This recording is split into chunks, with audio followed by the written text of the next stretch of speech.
So, hello everyone again and welcome to my channel. On our previous video, we talked about thermal 2+2 cycloaddition reactions where we looked at two electrophiles, and now these two electrophiles are really crucial in terms of how the central carbon is actually positioned in the p orbitals, where one p orbital over here, or pi orbital, is actually perpendicular to the other pi orbital as shown here and here respectively, and they actually interact with an alkane where the alkane is actually HOMO, and this section of the pi orbital is actually LUMO over here, and thereby forming this four-membered system where there's a nitrogen in here with respect to this isocyanate, and while on the other side, which is a catione, which has only a carbon at this particular region over there.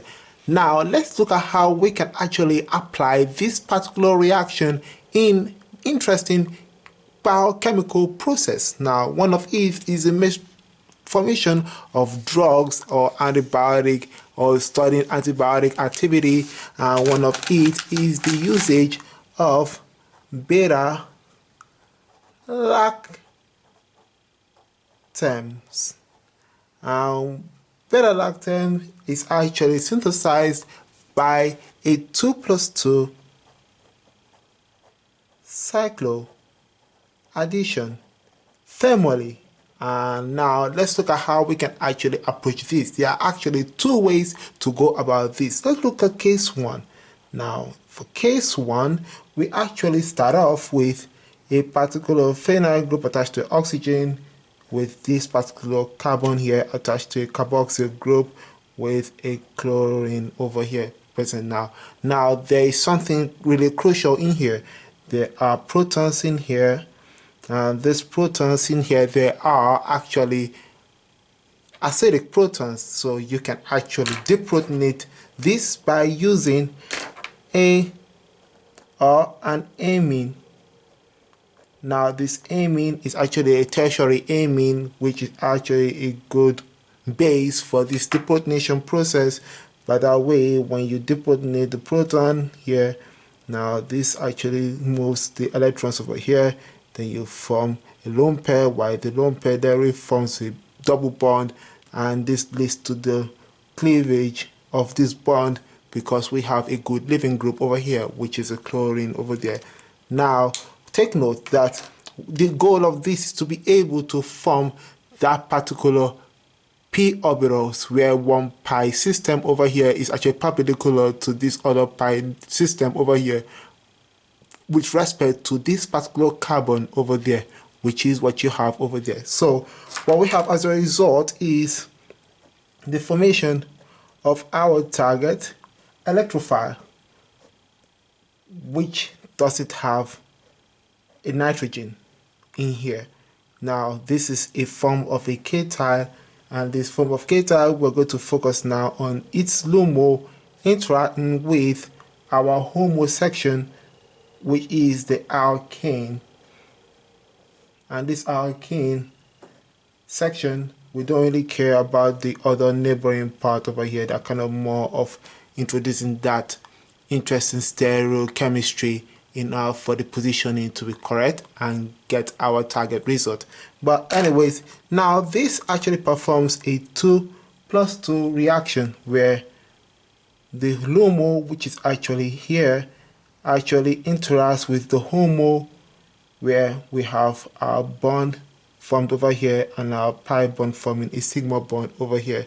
Now what we have as a result of the combination of our LUMO and our HOMO, and a little bit of our HOMO in this particular region over here, that leads to the HOMO per LUMO bonding, where that leads to the formation of our product, where this part here is pointing away from me and this is pointing towards me, and we have a nitrogen attached to our carboxyl here, and on the other side we have a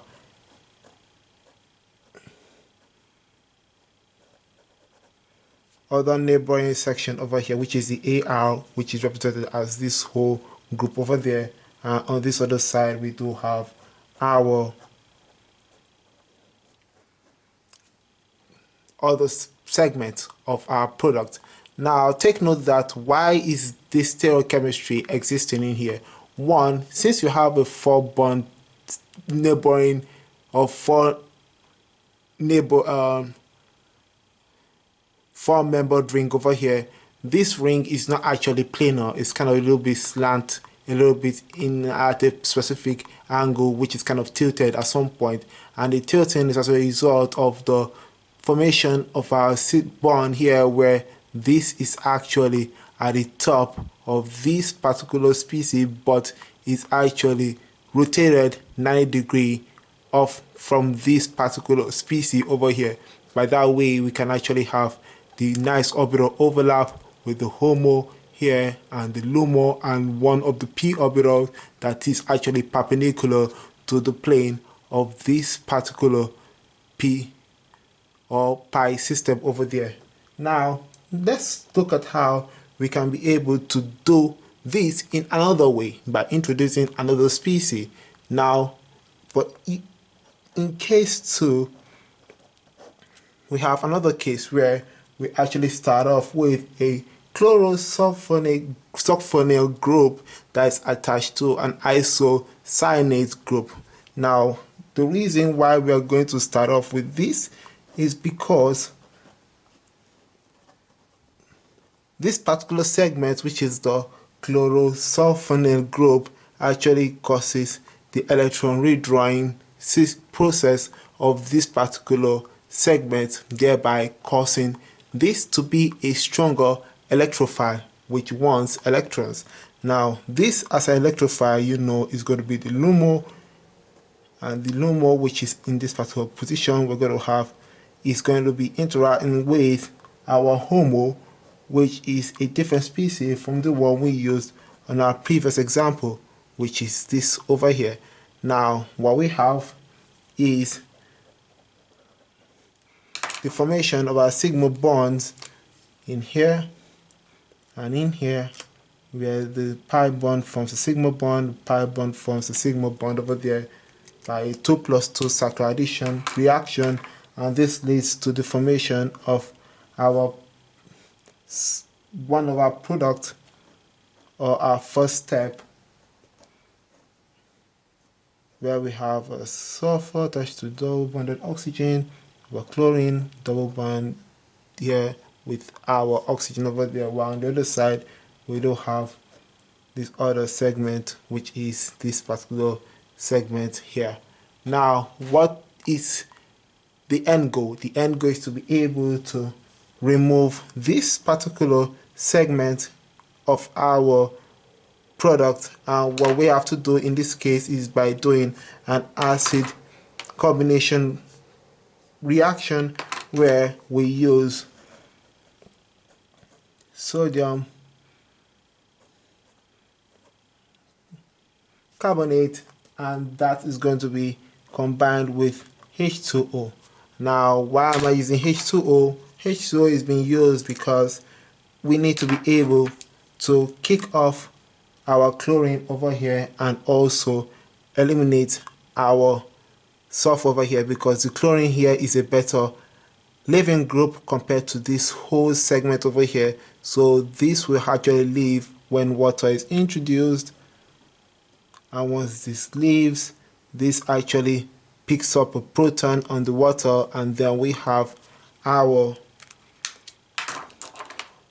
pre-product, I would say, where our pre-product we have sulfur attached to oxygen and double bond oxygen, and on the other side we're going to have our OH over there, and in here we're going to have our segment of our product or pre-product, and we have that over there. Now we are going, now in this case we've actually introduced a better living group, which is this whole section, and what we can do in this case is to take note also that there is a lone pair on this nitrogen. By that way, this lone pair, we pick up a proton here, then this proton, we have the bonding with the oxygen be cleaved off, and then we're going to have a double bond formed with the sulfur, and this sulfur cleave bonding with the nitrogen will actually cleave to reform our lone pair on the nitrogen. As a result of that, what we get is our final result, which is this particular product over here, which is another form of our beta-lactam. So that's about it for this particular video. I hope you're able to understand how we can able to actually form one part of our beta-lactam, which is important for antibiotic activity, on the other side another type of beta-lactam over here. Now, thanks for watching. Please hit a comment down below, let me hear your thoughts. Hit the like, share and subscribe, and be smart. Bye.